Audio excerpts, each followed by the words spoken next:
Hello, everybody. Welcome to Talk About Houses. I'm Todd. I'm Juana. So 2 weeks ago, we did our market update for June 2022. Right, but there is so much happening, and everybody wants to know what's happening in the market. So here in Las Vegas, we're going to talk about what's happening here. We are fully aware of the interest rates going up. We're fully aware that everybody's concerned. So here's our answer to that. Okay, so the first slide is the Market Action Index. If you watch our videos, you know we use the same data from Altos Research. And the reason why we do is because we want the same source, because we don't want to switch around like, oh, now we use the MLS or now we use these other sources. Altos Research gives us the best info, and then that way we have the same baseline. So we're not, because what a lot of people are doing is they'll grab something off the internet or they'll go in the MLS and they show these drastic changes, but they're different sources, so the numbers don't exactly match up, okay? The Market Action Index here shows we still have a seller's market, even with everything taken into account. More listings, more everything. It's not 90 or 80 like it was 2 months ago. The needle has definitely swung. It has to go all the way to 30 before we go to a buyer's market. So it's still a hot market. It is. But remember, we're talking about Las Vegas. So, if you are in a different market, please keep that in mind and seek data sources regarding your particular market, because real estate is hyper-local. Median list price. Now, the 90 and 7-day average is the same. As you look at this chart, the 7-day average it tends to be higher for the last 2 years because that just shows the trend of increasing prices. The 7-day average is the leading indicator, right? So you can see there all the way on the right, it's like starting to level off. Like list prices are leveling off. People were overshooting the high price that had to bring it down. So when you see these videos that said 40% of all listings had a price reduction, it doesn't mean prices went down 40% or anything, or they went down 40%. It means they were overpriced trying to catch the market going up, and they reduced it. Well, or right? As we call it, fishing. So people will say, okay, well, I know that my neighbor's house sold for X, so mine I'm going to list for X plus Y. That way, I am getting a better price for my house. And if it doesn't sell well, then we'll go ahead and we'll reduce the price to market value. Yeah. So I'm not worried about that's the only statistic I've seen is the list price reduction. But we always have list price reductions. Sure. It just happens all the time. Okay. Inventory. This is the big one. This is definitely rising. Now, it does rise every year after April. It starts going up. It goes all the way up till like November, and then it starts going down again. Inventory is still at a super low level, but the 7-day indicator shows it coming on at a higher rate. So there's more homes coming on the market. This could be because so many people are talking about housing that they're like, we don't have to sell till September, but we're going to put it now because we don't want to get it before it falls. So right. Some of this is cycle. Some of this is not need to sell. This is trying to sharpshoot the market, I believe. It is. Well, yeah. I think it's people getting very nervous because there's been so much, if you will, not necessarily bad news, but news that scares people, as far as interest rates, as far as Todd said, list price reductions, as far as buyers who can no longer qualify for homes, as far as inventory rising, all of these things. Sellers that are going to sell in the next maybe 12 months are thinking that maybe they need to sell now and, if you will, take the last train out of Dodge before the market does something unpleasant and they get less money for the house than what they were planning to get for it. This next slide, median days on market, it's still showing about 20 days, which is super low. You can see 6 months ago it was at 40. It's still at 20. These homes are, there's still a lot of competition for homes. Remember, this is median. So this does lag a little bit because the lower end homes are still flying off the market, meaning, yes, that $600,000, $700,000, $800,000 house may take longer to sell, but anything under $400,000 is being instant offers, cash, most of them, hedge funds, institutional buyers are still buying, unfazed by interest rates. For the most part, yes, they were able to get a lot of cash cheap, and they still have it. They're still using it to buy houses, and they'd be dumb not to because they borrowed that money at half of what you could get, 1.5%, and they're using it to buy these assets that are appreciating at 8% a year. Right. So who is, as far as the buyers that are going to be sidelined, at least in the short term, and that's going to be the flippers. Because with the market no longer appreciating at 25% a year, that's going to definitely make them a little more cautious, and they're going to need a greater perceived margin in order to encourage them to play. So I think flippers are going to be much more cautious going forward, and they will not participate in as great of a share of the market as they have to this point. This includes companies like Opendoor and the big companies. That whole business model is getting people to sell way below market value. Right. Either because people are ignorant to what the home is worth, or they are willing to give away tens of thousands of dollars of equity to save having to deal with a real estate agent or deal with the regular real estate process, right? Right. And we're seeing that anecdotally just ourselves.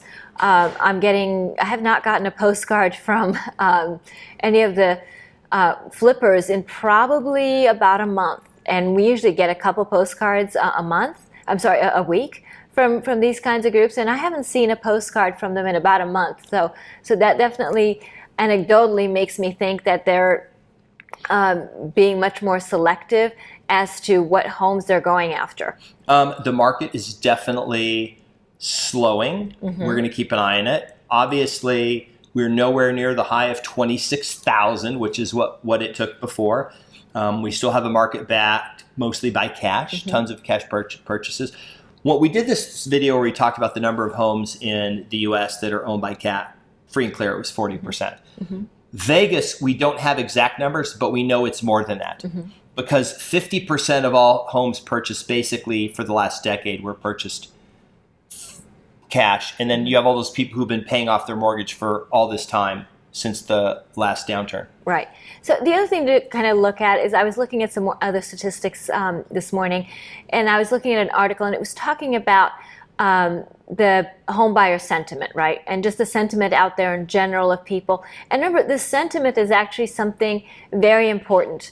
The government tracks consumer sentiment, and we look at consumer sentiment too, because the sentiment, while it may not be based on facts, it is sort of a self-fulfilling prophecy. So what we were looking at this morning was as far as people thinking that they might lose their jobs. So a month ago, we were looking at maybe 13% of the population thinking that maybe that their jobs weren't as secure as they would have liked. And now we're looking at somewhere around 17% of the population thinking that their jobs are not as secure as they would like. Now, we don't know if these are people who are homeowners or renters, but it does kind of give you a sense of where the sentiment is going. I think that there is a lot of anxiety building out there regarding the economy. I think a lot of people are pretty much resigned to our economy being in a recession for some time.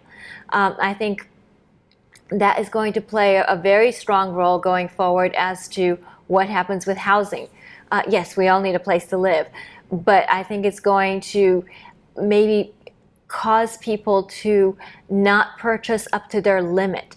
So we all know about beer budgets and champagne tastes. Well, I think people who can maybe afford a $500,000 house, like we said before, maybe they're going to look at a $400,000 house, because between interest rates and maybe the sentiment as far as the economy and maybe some job uncertainty, it's going to make them not necessarily max themselves out with today's interest rates and that sort of thing. So it's not going to discourage people from buying houses at all, but I think it's going to maybe cause them to not buy that house that they would have to stretch for. And that's not necessarily a bad thing. Not borrowing the most that you can borrow is not a bad thing. Being a little conservative is not a bad thing.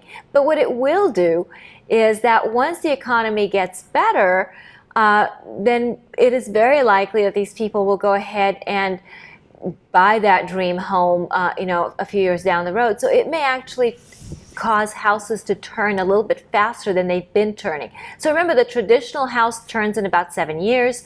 Over the last decade, we've pushed that 7 years into 10 years.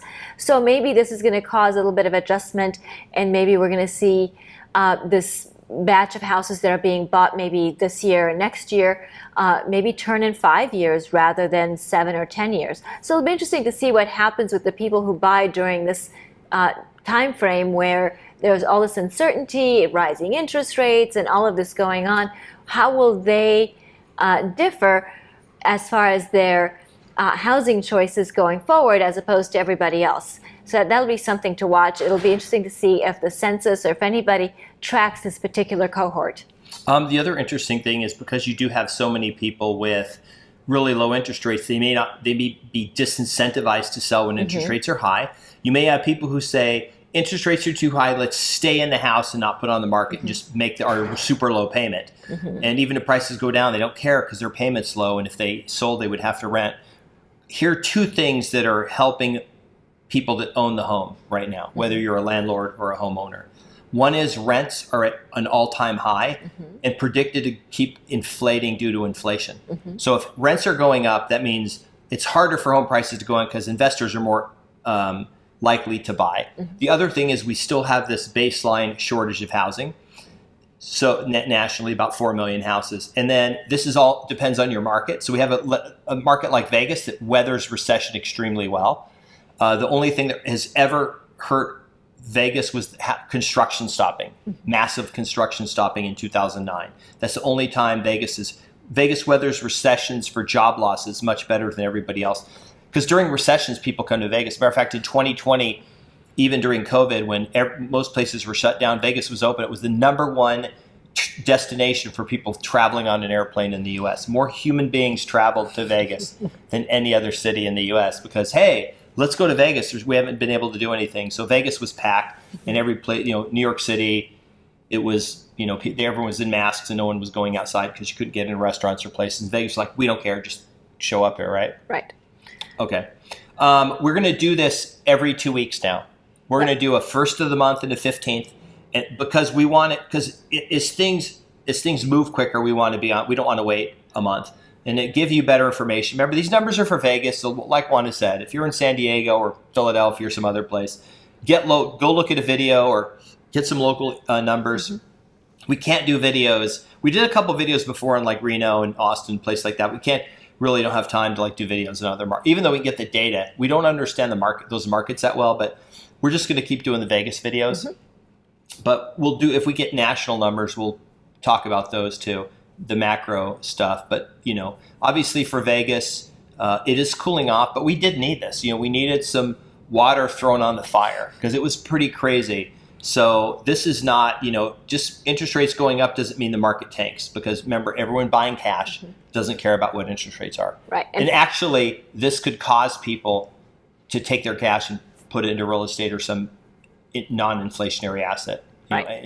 Asset's not going to get wiped out by inflation. Right. And remember, 40% of homes out there are owned free and clear, so they're not really, they don't really care about interest rates.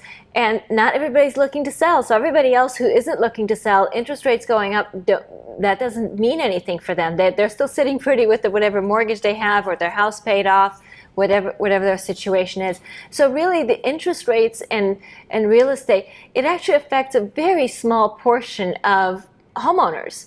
So there's a lot of fuss being made over this, but really, how many people are transacting compared to the number of homes in the U.S.? That number is actually very low. So that does need to be put into perspective a little bit. All right. If you liked the video, please leave us a comment, share it, subscribe, hit the notification bell, and we will see you on the next video. Bye. Bye.